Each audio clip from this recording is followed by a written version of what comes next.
Preface. A symphony in every cell. Have you ever stopped to truly listen, not with your ears but in the very marrow of your bones? To listen to the ancient echoes, the silent symphonies coursing through your bloodstream, the messages encoded in every ache, every breath. We spend our lives searching for answers in the outside world, forgetting that the grandest universe with its most profound mysteries resides right here within this very body. It is no accident that this book has found its way into your hands. It is a calling, an invitation to step across the threshold of ordinary awareness and into a sacred, forgotten truth. Your words are matter. Spoken words are not fleeting breaths that vanish into thin air. They are energetic vibrations. They are the seeds of reality. Every word you speak, every thought you silently nurture, is a command, a detailed blueprint sent directly to every cell. They are diligent architects, either building a sanctuary of healing or erecting a prison of disease within you. Therefore, all attempts at external healing, every remedy, every therapy, will forever remain incomplete if the symphony within you remains a melody of self-destruction. How can a garden blossom if the gardener plants seeds of doubt and decay each day? The most fundamental transformation, the deepest healing, must begin by changing the sacred dialogue between you and your body. Look at the chronic pain, the persistent and unexplained fatigue you carry. This is not a betrayal. It is not a sign that your body is broken. Think of it as a mirror reflecting with brutal honesty the toxic words and limiting beliefs you have unwittingly etched into your consciousness. Your body is not fighting you. It is simply speaking the language you have taught it. And this healing dialogue is not a battle of wills, nor is it a desperate plea. It demands a higher quality, a commitment to truth, a practice of compassion, and an awakening of your inner power. You must learn to speak to your body as a cherished ally, a sacred partner on this journey, not an enemy to be conquered, Shan. Because every thought is a direct order to your nervous system. Statements like, "I am exhausted," or "this pain will never end," are not just passing clouds of thought. They are direct directives, lines of code that your nervous system receives and obeys, implicitly shaping your biological reality from moment to moment. This book is a doorway. It is an invitation to become an alchemist, to transform the toxic lead of your words into the pure gold of vitality. It will give you the key to decode the messages from your body, to rewrite your own blueprint, and to begin the most important conversation of your life. The journey to reclaim your sacred self begins now. Chapter 1. The Diary Etched in Flesh. In the verdant valleys where time seemed to flow at the rhythm of the seasons, there lived a blacksmith named Kale. He wasn't just a blacksmith. He was a living legend. The muscles in his arms were coiled like the roots of an ancient oak, and every strike of his hammer upon the anvil rang with authority, a symphony of pure strength. It was said that Kale could forge swords that never dulled, and shields that could never be pierced. His strength was the pride of the village, and his very identity was forged from that power. But then one morning, a strange silence replaced the resounding clang of the hammer. Kale awoke to find his back as stiff as a slab of stone. A sharp, searing pain shot down his spine whenever he tried to move. A few weeks later, his famed right arm began to tremble uncontrollably, no longer strong enough to hold the hammer that was once an extension of himself. The best healers were summoned. They read his pulse and brewed potions, but they all shook their heads. His affliction had no name, no apparent cause. As his physical strength waned, Kale's spirit began to crumble. He would walk through his cold, silent workshop staring at the dust-covered tools, and a voice began to whisper from within. "I am a shadow of my former self," it said. "This body is betraying me. My time is over." With each passing day, that whisper grew louder, becoming a toxic mantra. He told his wife, I am weak now. He told his neighbors, my back is ruined. He told himself in the darkness, I am useless. And his body, a faithful student, listened intently. The pain worsened. The tremors spread to his other arm. Kael, the man who could once bend steel to his will, was now defeated by his own body. He was living in a prison built by his own self-talk. One day, as he sat huddled on his porch watching the autumn rain fall in sheets, an old woman named Alara passed by. She was not a healer, but a shepherdess who lived in the hills, a woman with eyes as clear as a ripple-free lake. She looked at Kael not with pity, but with a profound understanding. She didn't ask about his pain. She simply asked one question. Tell me, blacksmith, when you wish to turn a block of lifeless iron into a sharp blade, what do you say to it? Kael was taken aback. But he answered, I say nothing. I use fire, the hammer, and my will. I look at it and know what it must become. Alara smiled gently. That is your language. You give it a command with absolute belief. So tell me, wise blacksmith, what commands have you been giving to your own flesh and bone these past months? The question was like a final hammer blow, not upon the anvil, but straight into the fortress of Kael's mind. He was stunned. For the first time, he realized what he had been doing. He had used the fire of his anger and frustration to heat his body. He had used the hammer of self-judgment to shatter his own cells, and he had used his will to command them to become weak and pained. His body had not betrayed him. It was only obeying orders. The law of the biological diary. Every single cell in your body is a faithful listener. It does not judge. It does not doubt. It simply records and responds to every thought, every word, every feeling you direct toward yourself.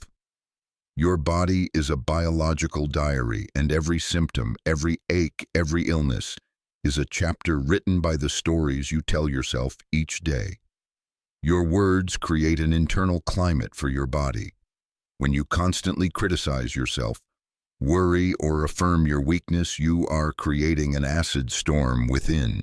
Your immune, endocrine, and nervous systems are forced to operate on high alert, in a state of constant defense, and are eventually exhausted. Conversely, when you choose words of acceptance, gratitude, and healing, you are creating a safe environment, a temperate climate where your cells can rest, repair, and regenerate. Common phrases and core beliefs about yourself like, I have a weak constitution, I get sick easily, or I'll never be healthy, act as invisible blueprints, and your body, with absolute devotion, will construct a biological reality that perfectly matches that design.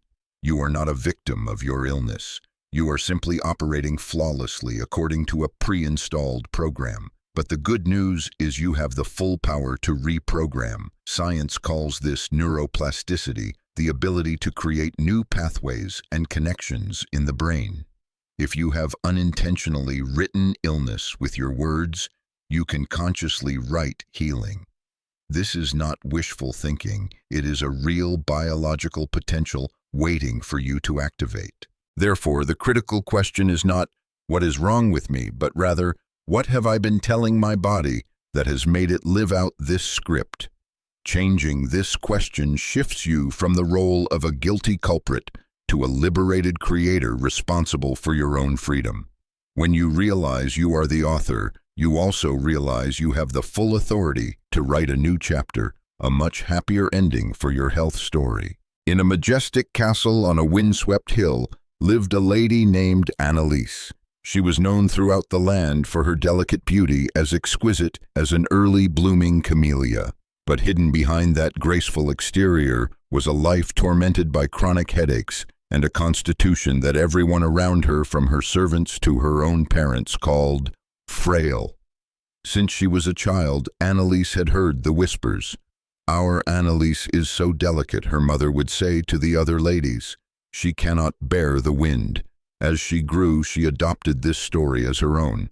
Whenever the wind picked up, she would tell herself, I'm about to get a headache. Before any long journey, she would worry, I won't have the strength for this. And her body, just like the blacksmith Kael's, obeyed perfectly. The headaches arrived right on cue. She often felt tired and exhausted. She believed she was born with a flawed design, a weak and sensitive body. She accepted it as her fate. Then one day she heard the miraculous story of the blacksmith Kael. It was said he had healed himself of a mysterious illness and was now stronger and more agile than before. Curious, Anneliese summoned Kael to the castle.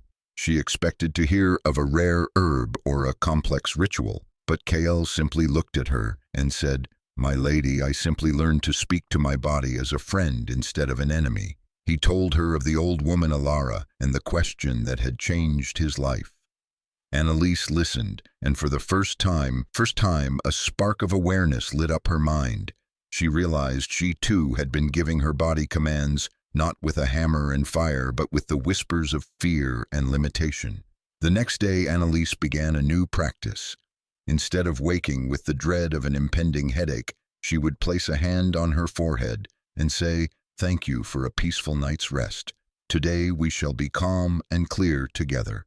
When she felt the start of fatigue, instead of surrendering, she would take a deep breath and say to her cells, "I am sending you energy and life. We are strong enough." At first, the words felt awkward, foreign, but she persisted. She was rewriting her diary, one sentence, one word at a time. Gradually, a miraculous change began to take place. The headaches became less frequent, then less severe. Her energy began to rise. She discovered she could walk in the gardens for longer without tiring. She unearthed a resilience and vitality she never knew she possessed. Anneliese was no longer the fragile flower in need of shelter. She had become a sturdy oak rooted deeply in her own inner strength. She had learned that healing begins not with an external remedy, but with the very next word you choose to speak to yourself. Practice rewriting your diary. Your journey of restoration begins this very moment with the words you choose to shape your reality. Take a few minutes for this simple yet powerful exercise. Listen. For the next 24 hours, become a silent observer of your own thoughts and spoken words about your body and health. Carry a small notebook or use a note-taking app on your phone. Every time you catch yourself saying or thinking something negative about your body, "My back hurts again," "I'm so tired," "I always catch colds," just write it down. Do not judge, simply observe. Identify the blueprint. At the end of the day, look at your list. This is a part of the invisible blueprint you have been giving your body. Read the statements out loud. How do they make you feel? Heavy, restricted, powerless. Rewrite the command. Now take a different colored pen and rewrite each sentence in a constructive, healing direction. The goal is not to blindly deny reality, but to set an intention for a new reality. Instead of "my back hurts again," write, "I am sending love and healing energy to my back. I am allowing it to relax and grow stronger each day."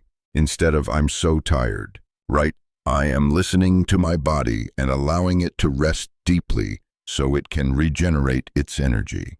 Instead of "I'm always getting sick," write, "I am building a strong and resilient immune system. Every cell in my body is vibrating with vitality."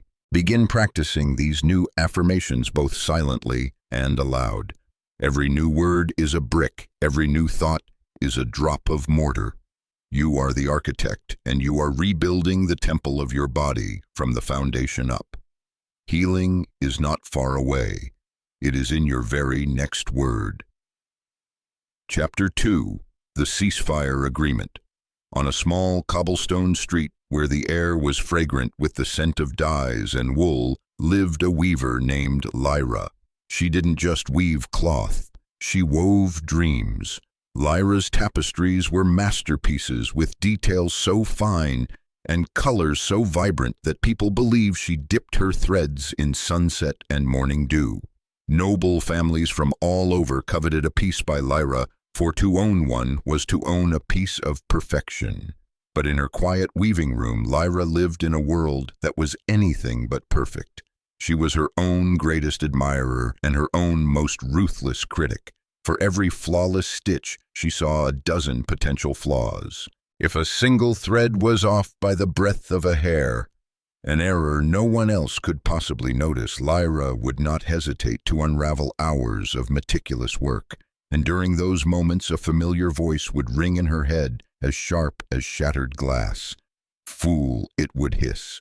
"How could you be so careless, such clumsy hands, so useless? I will never be good enough. There is always a flaw." These words, once mere whispers, had grown into a constant roar in her mind. Lyra's body, like the fabric on her loom, absorbed every criticism. It couldn't distinguish between a joke, a lament, or a genuine attack. It only absorbed. Her shoulders, once soft and graceful, were now perpetually tensed, braced, as if awaiting a blow. Her fingers, which once danced across the loom, began to ache and cramp. A strange, profound fatigue settled over her, an exhaustion that no amount of sleep could banish. Lyra had mistaken this cruelty for discipline, this punishment for the path to excellence. She didn't realize she was committing a subtle act of violence against herself every single day. Her body, in an effort to defend itself against the unending internal assault, had entered a state of chronic defense. It had become hardened. One day, Lyra took on a young apprentice named Finn, a boy with bright eyes and boundless admiration for her. While practicing a simple pattern, Finn made a small mistake. He went pale, his hands recoiling in a tremor as he braced for a stern reprimand from the master artisan. But Lyra did something unexpected. She gently placed a hand on his shoulder. Her voice, not the sharp, cold one she reserved for herself, was warm and soft. "It's all right, Finn," she said. "Every great weaver begins with mistakes. This isn't a failure. It is how we learn. Let's see this as a chance for us to find a creative way to fix it together." The moment those kind words left her lips, they echoed back into her own soul. A profound shock vibrated through her body. Why could she offer this grace and kindness to someone else, yet never once to herself? She was struck by a painful truth. She would never, not for a single moment, treat Finn or anyone else with the cruelty she regularly inflicted upon herself. Her self-criticism wasn't motivation. It was a form of violence, and her body had been bearing the wounds for years. The law of genuine kindness. Self-criticism is a form of pervasive violence. The harsh words you speak to yourself, even in passing, are like tiny drops of acid on your soul, slowly corroding and scarring the tissues of your body. Your body doesn't understand irony or the intention of, "I'm saying this to get better." It only absorbs the root message, "I am not good enough. I am flawed. I deserve to be punished." This message settles into the body as chronic muscle tension, unexplained fatigue, and an immune system perpetually on high alert. We live by a cruel double standard. When a friend fails, we offer them comfort. When a child stumbles, we encourage them to get back up. But when we ourselves stumble, we lash out. This normalization of inner cruelty has taught the body that being under attack is its normal state, and it must always be on the defensive. But no body can heal while it is at war. The deep-seated root of this self-inflicted harm comes from confusing punishment with responsibility. We believe that berating ourselves will motivate us to improve, but the result is not growth. It is hardening paralysis and the loss of softness. Softness is the essential quality of life itself, the ability to yield, to receive, to adapt, and to self-restore. A hardened body cannot heal. The antidote to self-criticism is not toxic positivity. You don't have to stand in front of a mirror and say, "I am perfect," while feeling broken inside. The antidote is genuine kindness. It begins by honestly acknowledging your struggles and feelings, while simultaneously affirming the process of learning and recovery. It's the subtle shift from identifying yourself as the problem, "something is wrong with me," to identifying yourself as being in a process, "I am learning to take better care of myself." The healing journey begins by signing a new agreement with yourself. You cannot bully, threaten, or force your body into a state of peace. You can only invite it. This agreement starts with a simple, powerful decision: I am willing. Willing to stop the harmful words. Willing to begin a new dialogue based on respect and kindness. Every word you speak is a seed. It is time to consciously choose to plant seeds of peace instead of seeds of pain. At the other end of the kingdom, within the strong walls of the citadel, was a captain of the guard named Kian. He was the embodiment of discipline and strength. Under his command, the guard became a formidable force, moving with perfect synchronicity. Kian demanded excellence from his soldiers, and he demanded absolute perfection from himself. To Kian's self-severity was the mark of a strong leader. After every training session, even if it was 99% successful, he would berate himself for the 1% that was lacking. He would stand alone in his chambers, clenching his fists and chastising himself. An unacceptable mistake. I should have foreseen that. Weakness leads to death. He believed this self-punishment made him sharper, more vigilant. But his body told a different story. He suffered from chronic insomnia, his mind endlessly replaying past errors and rehearsing future disasters. His digestive system was in constant turmoil. He lived in a state of being wound tight, his body always in high alert mode, never truly at rest. He had mistaken discipline for self-aggression. Fate brought Kian to the Weaver's Street. He was tasked with commissioning a special tapestry for the king's great hall, and he sought out Lyra. When he entered her workshop, he was struck not only by her technique, but by a sense of peace that radiated from her and her work. He watched her, and when she found a small flaw, she showed no anger. She simply smiled patiently, undid the thread, and began again, whispering something too quiet for him to hear. Curious, he asked her about the change, as he too had heard tales of the difficult weaver Lyra once was. Lyra looked at Kian, and in his eyes she recognized the same familiar tension she once carried. She spoke softly. "Captain, I simply signed a peace treaty with myself. I realized I cannot demand loyalty from my hands if my mind is constantly at war with them." That sentence struck Kian like a lightning bolt. He was a commander. He knew an army could not fight effectively if its commander constantly humiliated and punished them for the smallest errors. Such an army would operate out of fear, not loyalty. And yet he had been treating the army of cells within him in that exact way for years. Kian began to apply Lyra's peace treaty to his own life. After a day's work, instead of searching for flaws, he began by acknowledging what went well. When a soldier made a mistake, he treated it as a tactical lesson, not a personal failure. And most importantly, he changed the dialogue with himself. Instead of, "I am incompetent," he learned to say, "We learned a valuable lesson today. We will do better tomorrow." The change was not immediate, but it was certain. His sleep deepened. His stomach ailments subsided. This newfound calm did not make him weaker. On the contrary, it made his leadership clearer and more effective. Kian, the iron-willed captain, had learned that true strength came not from rigidity, but from becoming a wise and compassionate commander to himself. Practice signing your peace treaty. Today you can end the inner war. You can choose peace. Take the following steps to sign a new agreement with your body and mind. Act as a witness. Close your eyes and recall a recent time you criticized yourself harshly. What did you say? Remember the exact words. As you recall them, notice how your body feels. Do your shoulders tense up? Does your stomach clench? That feeling is your body's response to verbal violence. The double standard test. Now imagine a dear friend, a child, or someone you love deeply coming to you with the same problem, the same flaw. What would you say to them? Write down the words of comfort, encouragement, and kindness you would offer that person. Sign the treaty.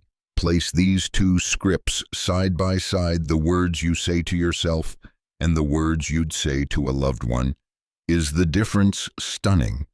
Now take a piece of paper and write out your own commitment. It can be as simple as this. From this day forward, I sign a peace treaty with myself. I commit to speaking to myself with the same patience, compassion, and kindness I would freely offer a beloved friend. I am not a problem to be solved. I am a person in the process of learning and healing. Sign and date it. Treat it as a formal document. Enforce the treaty. Post this commitment where you can see it every day. The next time the familiar voice of criticism rises, pause. Take a deep breath. Remember your treaty, and then consciously choose to speak to yourself as you would a friend. Every time you do this, you reinforce the peace. You plant a new seed. Chapter 3. The Healing Melody Within. At street corners and in cozy taverns, there was a minstrel named Elian. His voice was not a skill, it was a miracle. When Elian sang, it seemed all of creation fell silent to listen. He could sing of the sorrow of a falling leaf, or the joy of the day's first light. His voice was his life, his soul, his entire identity. Then a harsh winter descended, bringing with it an illness that scorched his throat. Though he recovered, the miracle in his voice seemed to have faded. It became fragile, easily broken. Fear, cold and silent, began to suffocate him. To reclaim his gift, Elian threw himself into a demanding practice regimen. Every morning he stood by the river and forced himself to speak affirmations. My voice is strong, my voice is clear, my voice is fully recovered. But his body didn't just hear the words. It felt the panicked energy behind them. Though his mouth spoke of positivity, his inner tone was a frantic scream of coercion. Why aren't you working like you used to? Come on, don't fail me. It was the tone of a slave driver whipping an exhausted servant, not a friend tending to a wound. And his body responded to that very energy. Every time he tried to force his voice to be strong, the muscles in his throat tightened further in a desperate act of self-defense. His voice, instead of recovering, grew more strained and weak. He was trying to build a house of peace with bricks of fear and admonishment. He had created a dangerous internal environment where healing could never visit. In his desperation, Elian sought out an ancient monastery hidden on a mountaintop, a place renowned for its silence. He hoped the quiet might cure him. There he met an old monk named Matteo, who tended the monastery's garden. One afternoon, Elian saw Brother Matteo sitting beside a rose bush that had nearly died in the winter. The monk wasn't commanding it, nor was he shouting, "Bloom!" Instead, he was gently removing the withered leaves, tilling the dry earth around its base, and whispering to it. His voice was low, warm, and filled with an infinite tenderness. "I know you have been through a harsh winter," the monk said to the bush. "Take your time, there is no rush. I am here with you. Just rest and receive this sunlight." Elian stood frozen. He didn't just hear the words. He felt the melody of pure acceptance. He realized it was precisely what his own throat was craving. He had been trying to command his voice when all it needed was kind companionship. He had been trying to fix it when all it needed was a safe presence. The monk's tone with the rosebush taught him a lesson far deeper than any affirmation. Healing never blossoms under pressure. It only sprouts in a space of safety. The law of internal safety. Your body has a wisdom that transcends words. It doesn't just hear the sentences you speak. It feels the entire symphony of energy behind them. A positive affirmation, "I am healthy," spoken with a doubtful or mechanical inner tone, is just meaningless noise to your cells. But a simple phrase, "It's okay, we'll get through this together," infused with sincerity and warmth, becomes a medicine that seeps into the very marrow of your bones. It is the belief and the kindness in your tone that hold the real healing power. Healing can only happen in a safe environment. Imagine your body is a small animal. When your inner voice is critical, demanding, or scolding, that animal will always be on alert, cowering in its den, ready for fight or flight. In this state of survival, all energy is diverted to defense. There is none left for recovery, regeneration, or repair. The prerequisite for the healing process to begin is a profound sense of safety, and that feeling is constructed by the very tone you use with yourself. Tone is not just a psychological matter, it is a biological tool. Speaking to yourself gently and slowly is a direct intervention in your nervous system. A calm, warm tone has the miraculous ability to activate the vagus nerve, the key nerve that governs the body's relaxation response. It sends a powerful signal that shifts your entire system from the fight or flight state to the rest and repair state. The kindness in your voice is a biological command that gives your body permission to begin its sacred work, healing itself. The true healing voice is not a drill sergeant shouting, "Push through, don't quit." It is a quiet, steady companion who sits beside you in your struggle, places a hand on your shoulder, and says, "This is hard, and I am here with you." Its function is to soothe, not to scold, to be present with, not to fix, to accompany, not to push. The greatest transformation comes not from relentlessly demanding that you change or improve. It arrives the moment your inner voice becomes the one place in the universe that offers you unconditional acceptance. It is in that space of absolute safety where all judgment dissolves, that the body and mind finally have the courage to release their burdens, transform their wounds, and heal naturally and completely. In the royal library, where light filtered through stained glass windows and the air was thick with the scent of old paper, lived a scholar named Isolde. The mind was her kingdom. She could read dead languages and piece together historical events from 1,000 fragments of information. Her reputation was built on her sharpness and a phenomenal memory. But then a fog began to descend upon her kingdom. She started forgetting familiar names, important dates. Brain fog, the healers called it, but to Isolde it was an existential crisis. To fight it, she used the very weapons she knew best, logic and discipline. She created rigid schedules, quizzed herself for hours, and with every small slip, her inner voice was cold and ruthless. "Focus, you fool," that voice commanded. "Why would you forget something so simple? My mind is betraying me." But the mind is not a soldier to be commanded. The more she pushed, the thicker the fog became. She began to suffer from tension headaches. Her mind, feeling attacked and unsafe, retreated into a protective mechanism, becoming sluggish and withdrawn. Hearing of the new wisdom of the minstrel, Ilian Isolde sought him out, expecting some logical advice or a secret remedy. Instead, Ilian simply sat down and sang her a lullaby, a simple, gentle melody his mother used to sing. When the song ended, he said, "Lady, scholar, I tried to command my voice, and it nearly fell silent. Your mind, like my voice, is not a machine, it is a garden. You cannot shout at the flowers to force them to bloom. You can only tend the soil, offer water, and speak to them with a melody of patience." Elian's words were like cool water on the parched soil of Isolde's mind. She understood. She returned to her library, but with a completely new strategy.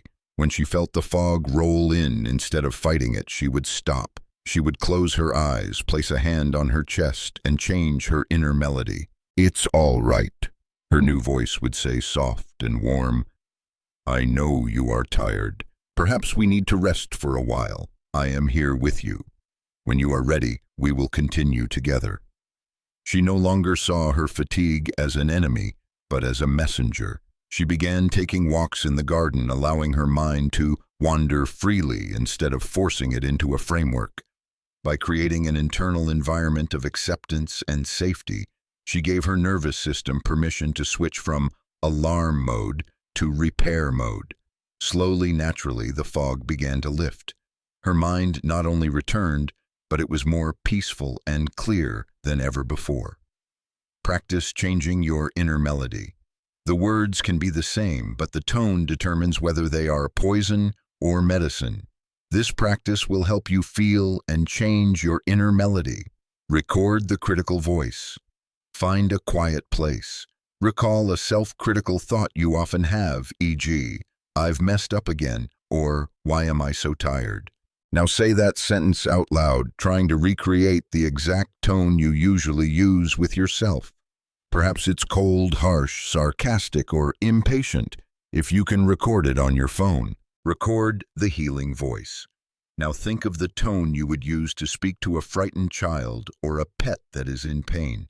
It's a tone that is soft, low, warm, and full of comfort.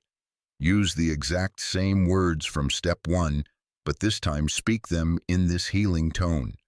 Pour kindness and acceptance into your voice. Record this as well. Listen and feel. Now listen to both recordings. Don't just pay attention to the words. Close your eyes and feel the energy of each recording in your body. What does the first recording create? Tension, contraction, heaviness. What does the second one create? Relaxation, ease, a sense of being comforted. This difference is the language your body truly understands. Choose the new melody. From today on, practice noticing the melody of your inner dialogue. When you catch yourself using the critical voice, don't try to crush it. Gently pause, take a deep breath, and consciously switch to the healing melody. Repeat the sentence or a different one with the warmth you just practiced.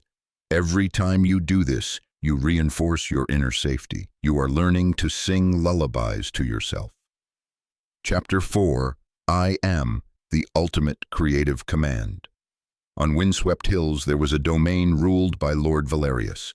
In his youth he had been a vibrant and powerful leader, but a severe illness changed everything. Though his body recovered, his mind remained imprisoned in the memory of that weakness.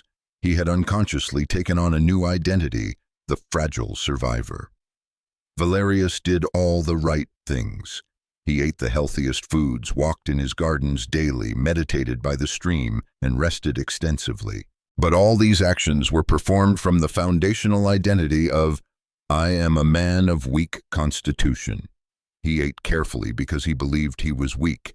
He rested so much because he believed he was easily depleted. Every one of his healing efforts, ironically, was an act that reinforced the identity of a sick man. His body, in its absolute loyalty, did not obey the nourishing soup or the calming meditation. It obeyed the core belief of the one performing them. It obeyed the command, I am weak. And so no matter what he did, he always felt a vague fatigue, a persistent sense of fragility. His body was simply playing its role perfectly in a play he himself was directing. Then a terrible drought fell upon the land. The earth cracked, the crops withered, and the people sank into despair. Valerius's cautious defensive leadership was useless against the catastrophe.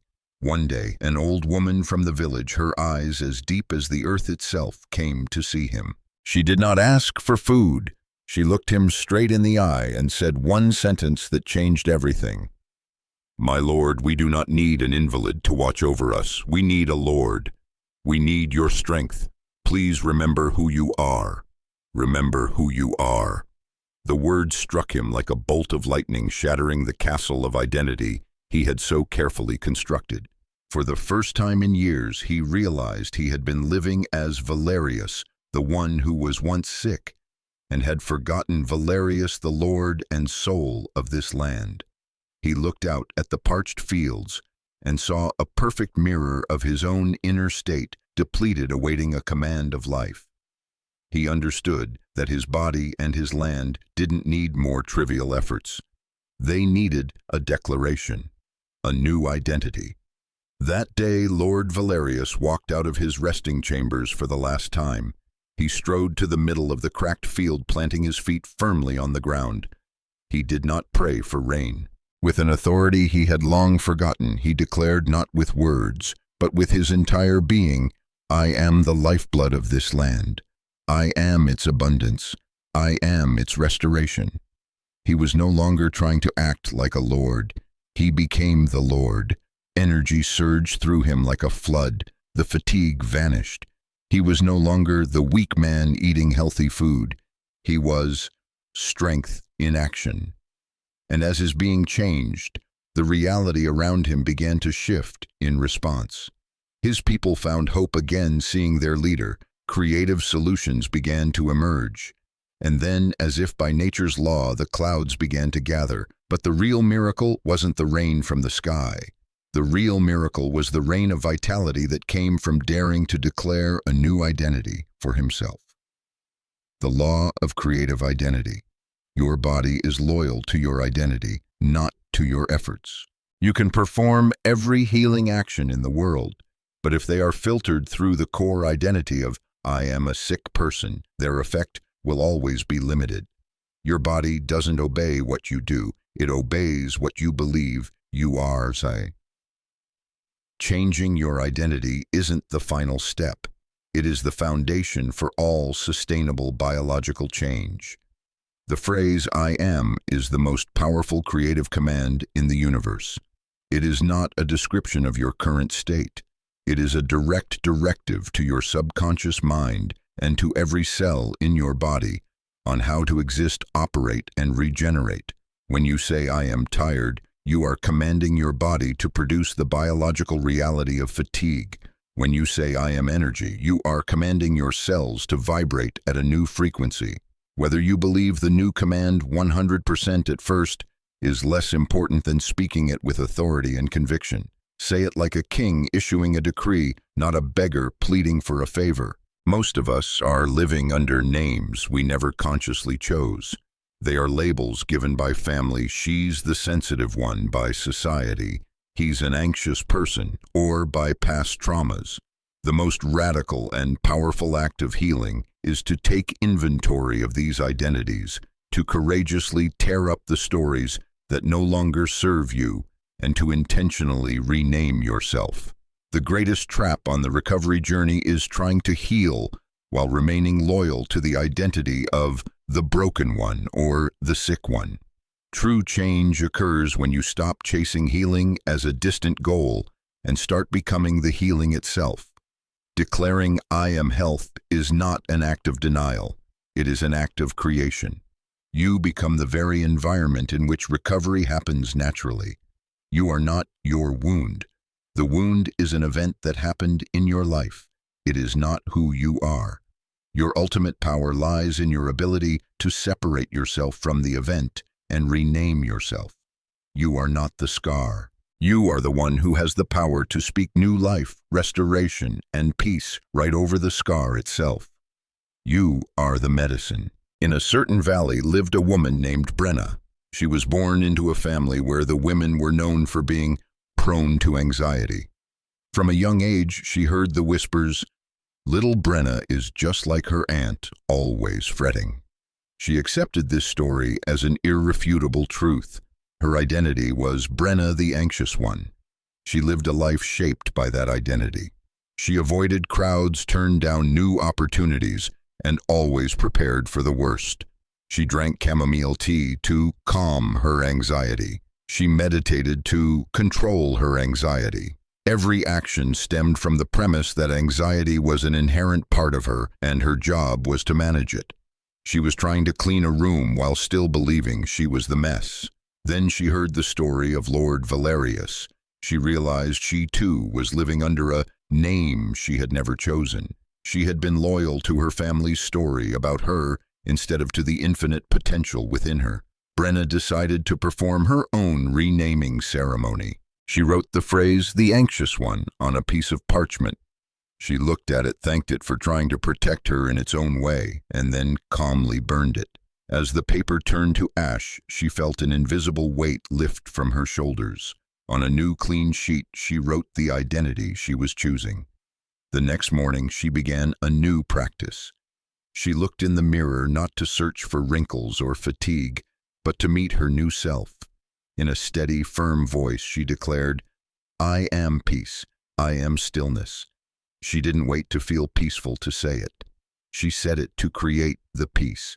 When an old feeling of anxiety arose, instead of saying, "My anxiety is back," she changed the story, "A cloud is passing, but I am the sky."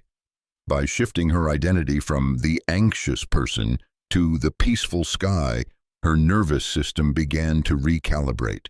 She didn't cure anxiety. She simply stepped out of its story and wrote a greater one. The practice. Your renaming ceremony. Today, you will stop being the one who seeks the medicine.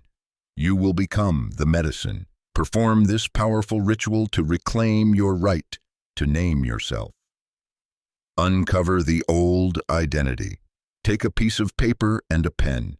Be honest with yourself and complete the following sentences with the first words that come to mind. When it comes to my health, I am, e.g., someone with a weak digestive system, an insomniac, a person with a chronic illness. When it comes to my emotions, I am, e.g., an anxious person, easily saddened, quick to anger. When it comes to who I am, e.g., not good enough, someone who always fails. These are the old names, the identities you have unconsciously accepted. Release the old identity. Look at the list you just wrote. Read each sentence aloud. Now is the time to set yourself free. Perform a symbolic act. You can cross out the entire list, tear the paper into small pieces, or ceremonially burn it safely, of course. As you do, say aloud, "This is not who I am. This is only an old story. I thank it and I release it now." Declare the new identity. Take a new clean sheet of paper. This is your moment to name yourself. Write your new I am statements not as a wish, but as an established fact. Write in the present tense with conviction. Instead of I want to be healthy, write I am health and wholeness. Instead of I want to be peaceful, write I am unshakable peace. Instead of I want more energy, write I am a wellspring of vibrant, limitless energy. Live into the new name. Keep this paper where you can see it every day. Every morning when you wake up and every night before you sleep, read these declarations aloud with authority, as if you are issuing a decree to the universe. During the day, when faced with a choice or a challenge, ask yourself, how would a person who is health peace think, feel, and act right now? Act from that new identity. You are not pretending. You are rebirthing. Chapter 5. When pain speaks. Ronan was the finest scout in the kingdom. He could traverse dense forests and scale treacherous peaks without rest. His reputation was built on a single foundation: extraordinary endurance and the ability to ignore his body's limits. To Ronan, pain was a nuisance, a weakness to be conquered and crushed. Then one day, a sharp, searing pain began in his left knee. At first he ignored it, but the pain didn't vanish. It grew louder. Ronan's ignorance turned to anger. He saw his knee as a traitor, an enemy that threatened his identity and his career. He wrapped it tightly in cloth, took the strongest painkillers, and forced himself to run faster, farther, with the ironclad belief that he could defeat the pain and force it into submission.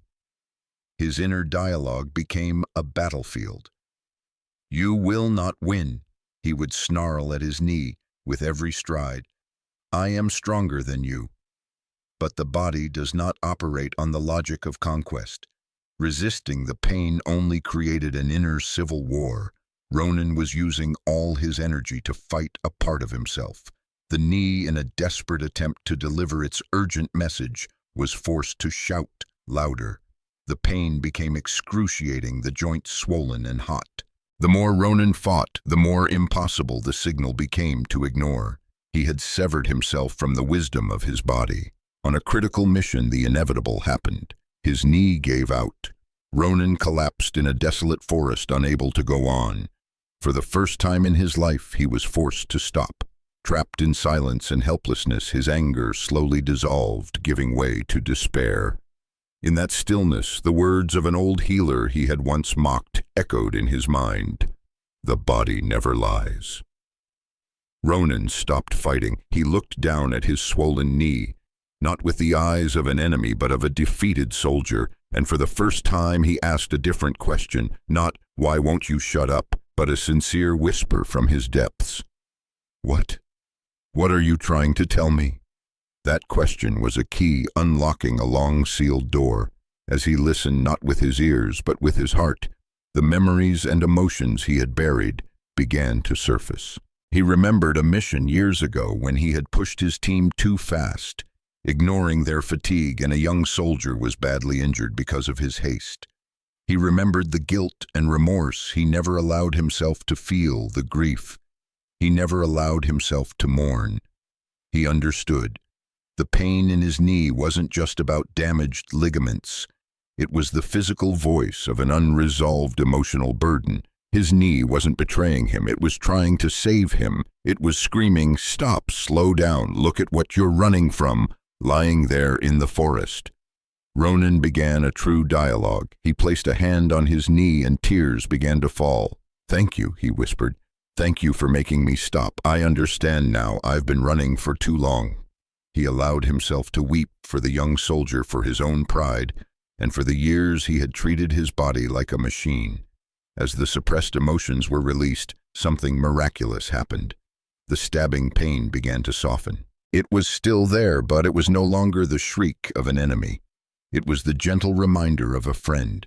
The inner civil war was over, and in that peace true healing could finally begin. The law of the messenger pain is not a mechanical failure in the body or a punishment from the universe. It is your body's most honest and urgent form of communication. It is the voice of a truth that the conscious mind has tried to ignore or suppress. To fight hate or blindly silence pain only forces the body to amplify the signal, just as a person must shout louder in a noisy room to be heard. When you treat pain as an enemy and battle it, you create an inner civil war. All your energy is consumed by the fight, leaving nothing for repair and regeneration. Healing never begins by defeating a symptom. It begins with a fundamental shift in your stance, from resistance to dialogue, from war to listening. The body is a loyal archive for every unexpressed emotion. Chronic headaches, persistent inflammation, unexplained fatigue. These are often the physical manifestations of constantly violated boundaries, denied truths, swallowed anger, or uncried tears. Your symptoms are a treasure map leading you to the exact places that need emotional healing. Change your question to reclaim your power. Stop asking helplessly, "Why is this happening to me?" Instead, sit down beside your pain and ask with curiosity and respect, "Hello, my friend. I'm here. What is the message you are trying to deliver?" This shift in questioning alone immediately moves you from the role of the victim to the role of the conscious listener. It ends the internal war and sends a signal of safety to your nervous system, allowing it to move from defense mode to repair mode. Once a message has been delivered and the recipient has confirmed, "I hear you," the messenger has no reason to stay. A pain that is fully heard and understood is a pain that has completed its mission. And then it can begin to dissolve gently, not because it was defeated, but because it was honored. In Ronan's village lived a baker named Alara, a woman with a heart as warm as the loaves of bread she baked each morning. She nurtured the entire village, but routinely neglected herself. She suffered from a persistent burning sensation in her stomach. She saw it as a nuisance, an obstacle preventing her from doing her work better. But the burning in Alara's stomach was the physical manifestation of her suppressed resentment. She always said yes to every request, no matter how unreasonable. She never said no, even when she was exhausted. The simmering anger of being taken for granted, the violated boundaries, the unspoken refusals, they had accumulated and turned into a fire in her stomach. Her body was speaking the truth. Her mouth dared not.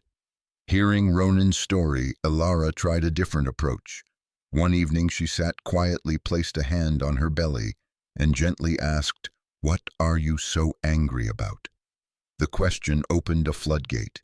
She realized how angry she was. Angry for not honoring her own needs. The next day, when a neighbor came asking her to bake an extra batch late at night, Alara took a deep breath. For the first time in her life, she said gently but firmly, "I'm so sorry, but I can't today. I need to rest." Saying no was terrifying, but it was also liberating. As Alara began to honor her own boundaries, The fire in her stomach began to cool. It didn't need to shout anymore because finally she had begun to listen and to speak up for herself. The practice. A dialogue with the messenger. You don't have to fight for another day. Sit down and begin a conversation that could change everything. Identify the messenger. Choose an uncomfortable sensation in your body right now. It could be a pain, a point of tension, fatigue, or a digestive issue. Pinpoint its location in your body. Shift from resistance to reception. Find a quiet place. Close your eyes. Gently place one or both hands over that area of your body. Instead of bringing an energy of wanting to push it away, breathe into it. Send it a silent message of acceptance. I see you. I know you're there. I am here with you. I am ready to listen. Ask open-ended questions with a spirit of genuine curiosity. As you would with a friend you wish to understand, ask your messenger these questions. What is your message for me? What are you trying to protect me from? Are you the voice of an emotion I have suppressed? What do you need me to know, feel, or do so that you can rest? Listen without judgment. Now be silent and listen. The answer may not come in clear words. It might be a feeling, a sudden memory, an image, or an impulse to do something like cry or rest. Whatever arises, simply receive it with compassion without judgment. Offer gratitude. After you've listened, close the dialogue with gratitude. Say to your pain, "Thank you for communicating with me. Thank you for trying to protect me in your own way. I have heard your message." This is a dialogue, not an interrogation. Practice it often with patience and kindness. You are relearning your body's most primal language.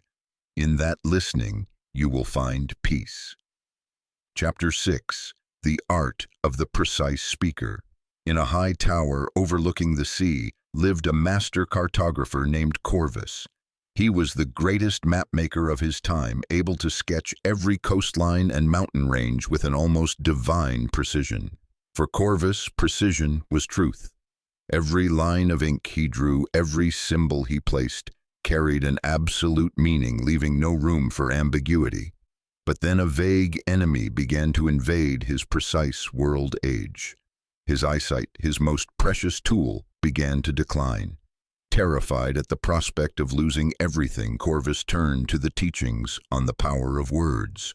Every morning he stood before his window, looked out at the sea, and mechanically repeated, "My eyes are clear. I see everything perfectly." But as he spoke those words, his heart pounded with fear. His body received two contradictory commands. At the same time, the words affirmed perfection, but his energy and emotions screamed of decline. It was like handing a sailor a map to a safe harbor while simultaneously yelling that the ship is sinking. The body, when confused, will always obey the stronger, more authentic signal, the signal of fear. And so his vision, despite his affirmations, continued to blur. Desperate, he accepted one last commission to map a newly discovered coastline, treacherous and full of hidden reefs. One evening, frustrated by his inability to see clearly, he threw a half-finished drawing into the fireplace. Liana, a young apprentice, quickly pulled it out. She didn't comment on the errors. Instead, she pointed to a blank area on the map and asked with innocent curiosity, "Master, when you don't know for sure what the terrain is here, what do you draw?" Corvus, slightly irritated, replied, "I draw nothing.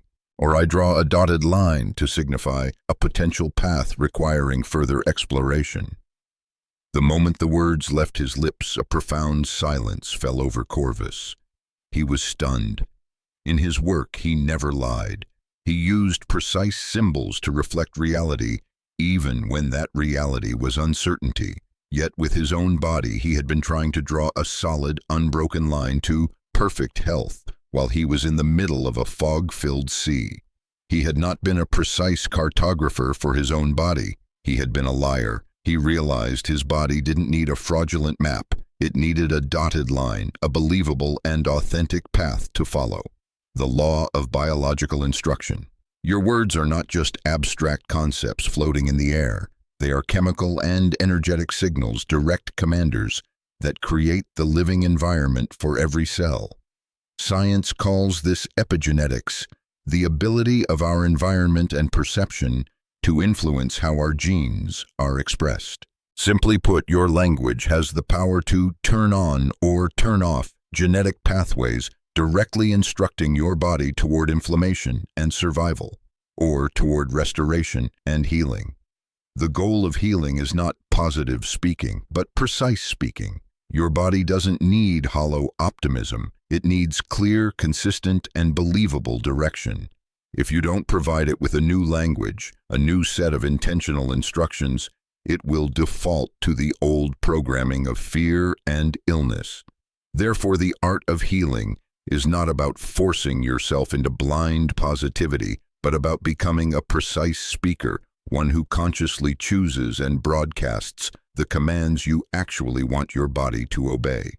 When a powerful declaration like, "I am completely healthy," feels too far away and creates internal resistance, use bridge statements.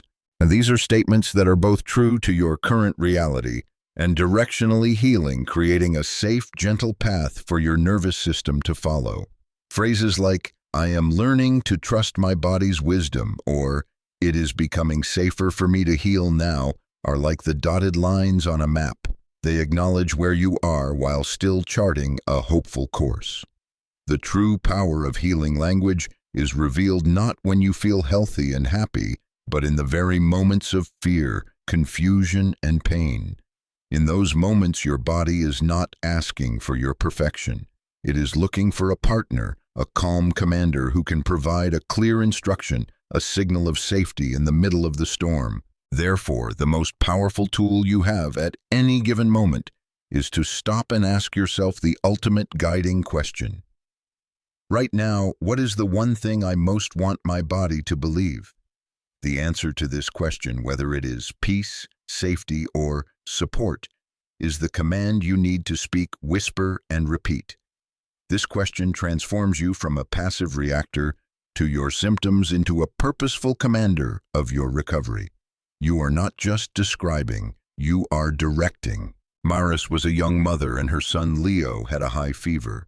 The fever had lasted for days and fear began to squeeze her heart. Her mind raced with worst-case scenarios.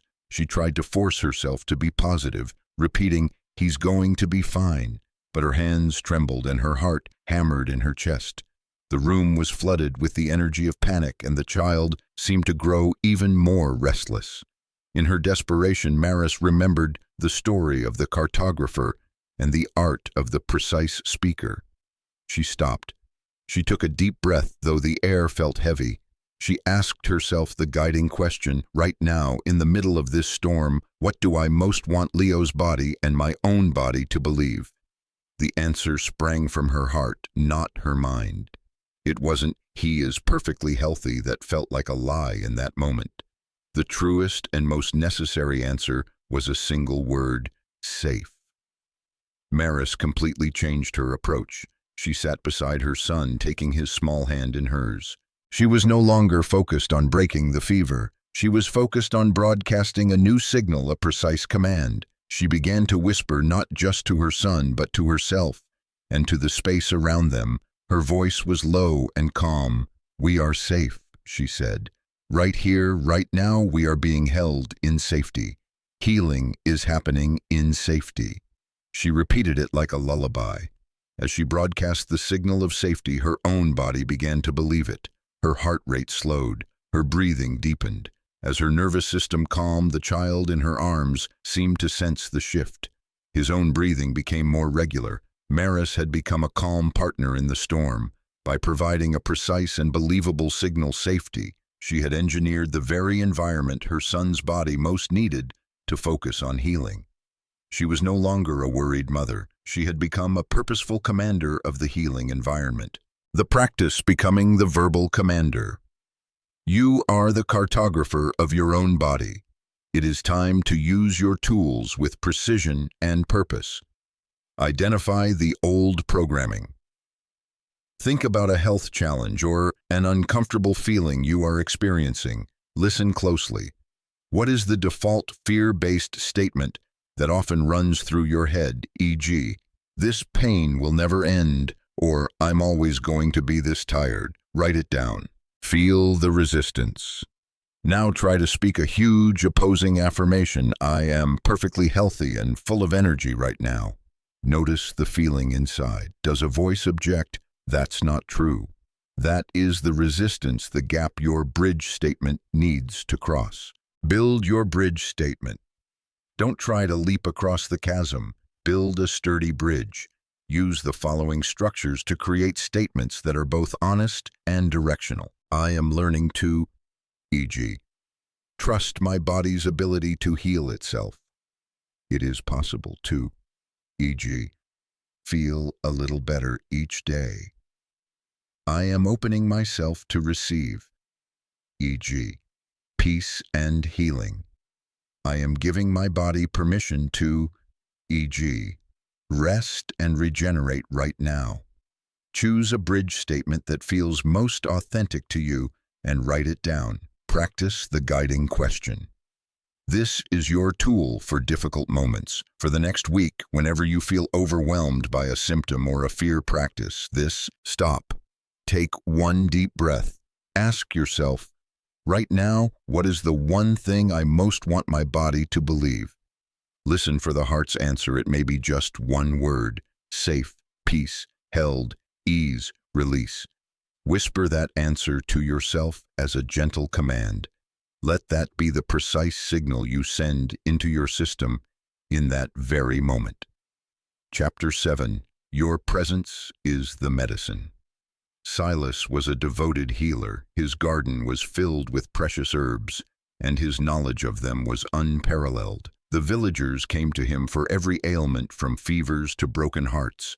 Silas dedicated his life to soothing their pain, working tirelessly, often skipping meals and foregoing sleep. But Silas carried an invisible burden. He didn't just want to help. He was driven by a desperate need to fix everyone. When a remedy didn't work immediately, he grew agitated and anxious. He gave advice, distributed herbs, and lectured on healthy living, but his own internal state was a tempest of stress. He was trying to pour from an empty cup. His energy was one of haste, not peace. People received his herbs, but they never felt truly at ease in his presence.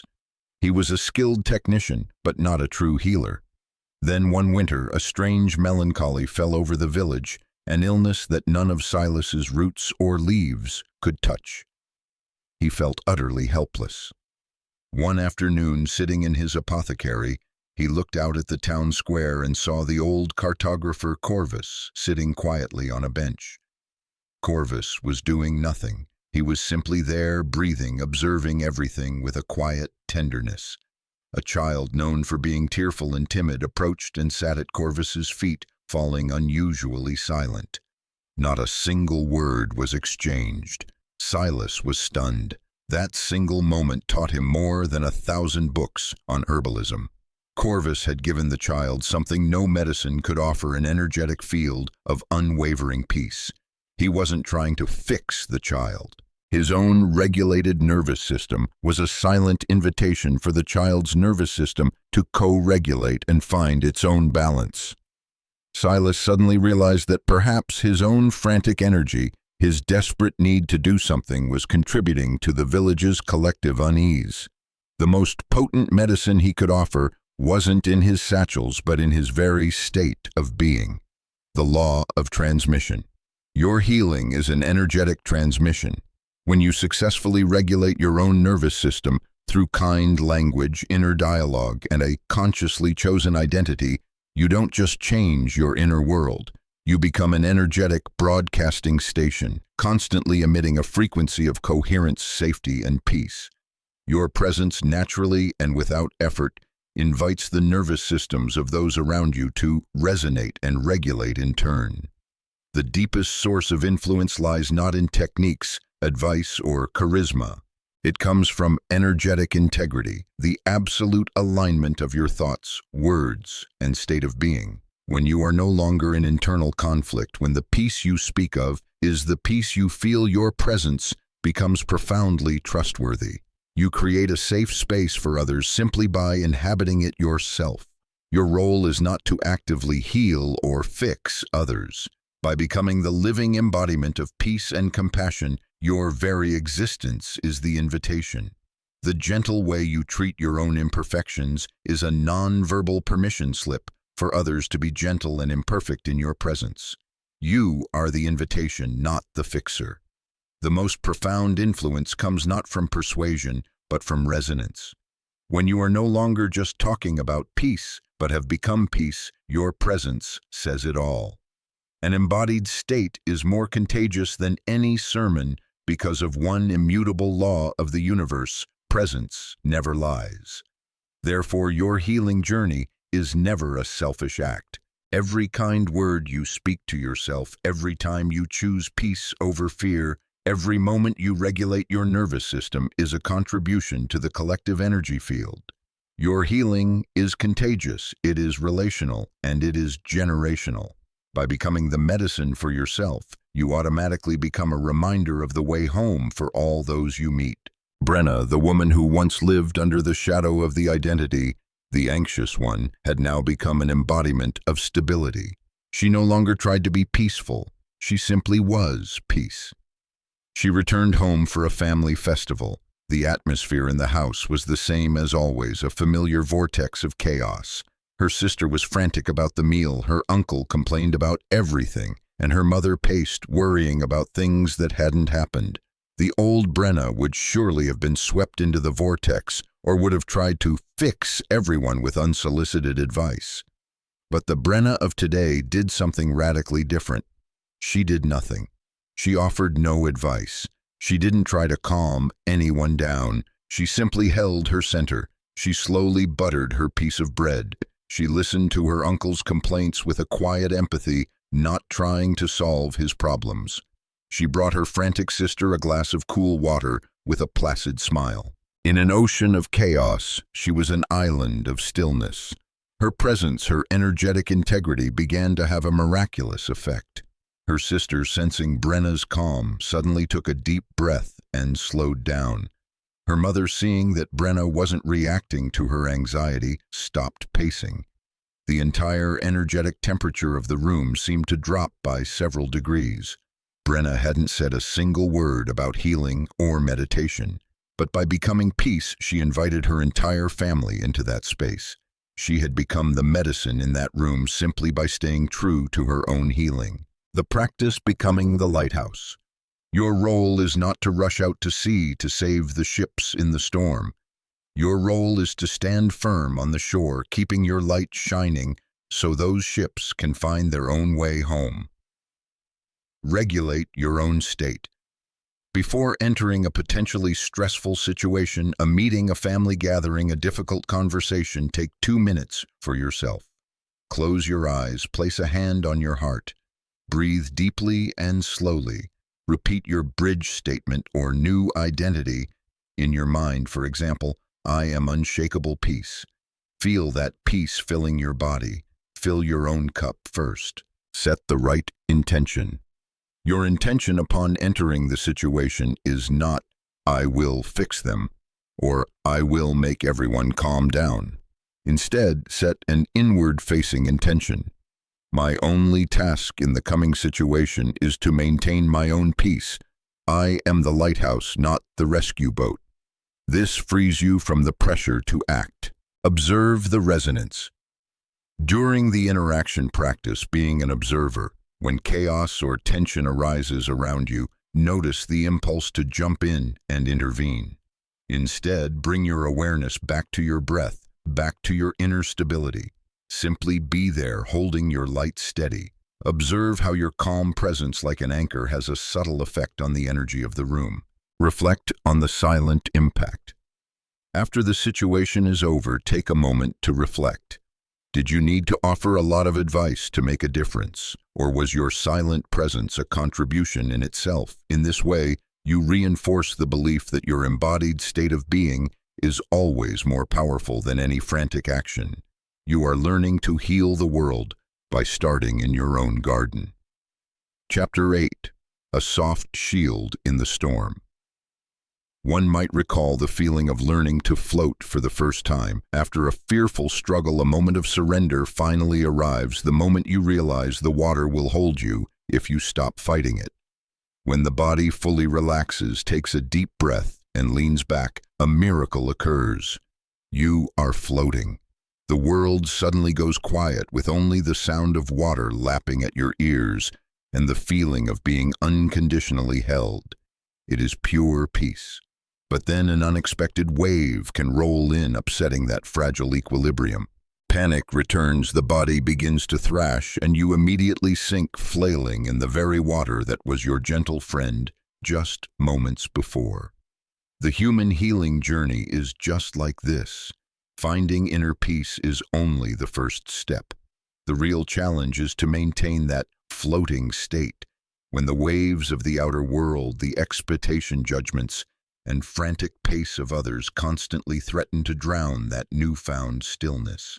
In a remote fiefdom nestled among rolling hills, there lived a weaver named Alara. She wove not just tapestries, she wove stillness. Those who owned Alara's work all said that to touch it was to feel a tangible sense of peace. Her fame spread not because of complex techniques, but because of the serene energy infused in every thread. That energy did not come naturally. Alara had once worked under the immense pressure of a former lord who demanded products be finished quickly to showcase his wealth. She had worked to the point of exhaustion, her hands trembling and her mind in turmoil. The tapestries she wove in that era, while technically beautiful, were empty and soulless. After the Lord's passing, Alara spent years healing, rediscovering her natural rhythm, learning to listen to her inner voice instead of external demands. She discovered that the most beautiful tapestry could only be born when her mind was completely still. Her peace was put to the test when a royal envoy arrived at the fiefdom. He brought an urgent commission to weave a giant tapestry depicting the king's great victory in time for an upcoming celebration. The envoy, a man accustomed to the hurried pace of the royal court, was shocked by Alara's slowness. "We don't have much time," he urged, his voice edged with impatience as he watched Alara sit quietly at her loom, selecting each colored thread with an almost meditative focus. "Where is your productivity? Where is your devotion to the king?" Alara's assistants grew anxious. They looked at her, their eyes filled with pressure. The envoy's irritation was a dark cloud over the workshop. Alara felt her own heart rate quicken, a familiar wave of anxiety from her past beginning to rise. Her inner critic began to waver. "Maybe I should work faster. Maybe I'm letting everyone down." But then another voice arose, quieter and more steadfast. It was the kind tone she had worked so hard to cultivate. It whispered, "Your peace is more precious than his approval. The integrity of this work is more important than their deadline." Alara took a deep breath, feeling the stability of the earth beneath her feet. She turned to the envoy, not with defiance, but with a solid calm. "Sir," she said, her voice soft but not weak, "a tapestry woven in haste will only tell a story of haste. To weave the glory of a victory, I must weave with stillness and reverence. This piece will be finished when it is ready, and then it will be truly worthy of the king." The envoy was stunned into silence. He had never encountered such gentle, yet firm resistance. Alara's calm was not a rigid fortress wall, but a soft, invisible shield. It didn't confront, it simply was refusing to allow the external chaos to penetrate. The envoy, though displeased, was rendered powerless by her energetic integrity. He had no choice but to leave, taking his frustration with him. In the days that followed, the workshop grew a little lonelier. A few assistants, driven by fear, left. But those who remained felt a deeper sense of connection. They worked in silence, inspired by Alara's quiet courage. They realized she had chosen loyalty to her inner voice over the world's approval. And then something magical happened. A woodcarver from the next village, who had always been crushed by rush orders, heard the story and sought Alara out. Then a potter and a musician. They didn't come to learn weaving. They came to be near her energy, They were drawn to the lighthouse of peace she had kept lit in the storm. Gradually, a small community was formed, bound not by rules, but by a shared understanding. One person's healing can become a sanctuary for many. When the tapestry was finished, it was a week past the deadline. But when it was unrolled before the court, a hush fell over the room. It was not just a picture of victory, it was an experience. One could feel the courage of the soldiers, the serenity of the peace that followed, and above all, a profound stillness that enveloped everything. The king, a wise man, looked at Alara and said, "This tapestry does not just honor my victory, it honors the peace for which we all fight. It was well worth the wait." Alara's story is not an ancient myth, but a mirror reflecting a universal law. It shows that the strongest shield is not forged from steel, but woven from integrity. Loyalty to the inner voice matters more than external validation. To protect your healing, you must be willing to disappoint expectations that are out of alignment. You do not owe the world an explanation for your slowness. The only debt you must pay is absolute loyalty to the kind and authentic tone you have cultivated within. Integrity is the soft shield. The shield that protects you is not made of rigid walls, but of energetic integrity. This means quietly leaving toxic conversations, choosing rest over prestige, and using your own inner voice as a grounding rod to return to center whenever you are shaken. Your gentleness is your strength. Healing energy finds its own. This path can feel lonely at first, but every choice for peace is a signal, a beacon.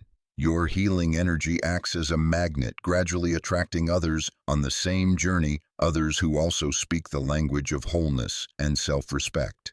Gentleness is enough. This entire journey is not about achieving perfection, but about embodying a state of gentleness. The body was never the enemy. It was only a loyal mirror reflecting the inner voice. When you learn to speak better to yourself, you live better, not perfectly, but gently. And that gentleness in itself is a state of wholeness and completion. The practice.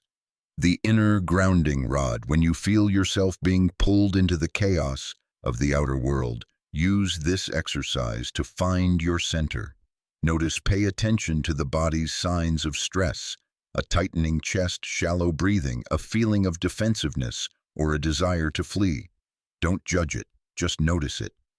Pause. Create a micro moment of space for yourself. You can excuse yourself to the restroom, look out a window, or simply close your eyes for 3 seconds. This small act breaks the reactive cycle. Connect, place a hand on your heart or your belly. Take one deep breath. Listen for the sound beneath the noise of fear and pressure. What is your authentic inner voice whispering? It might simply be "you're safe." Breathe, or "this is not mine to carry." Affirm silently, affirm a gentle truth to yourself. My peace is my priority. I choose integrity over approval. My gentleness is my strength. Act from center. From this grounded space, decide your next step. It might be to return to the conversation with a different energy, or it might be to quietly walk away. The choice is always yours, and it is made from strength, not from fear.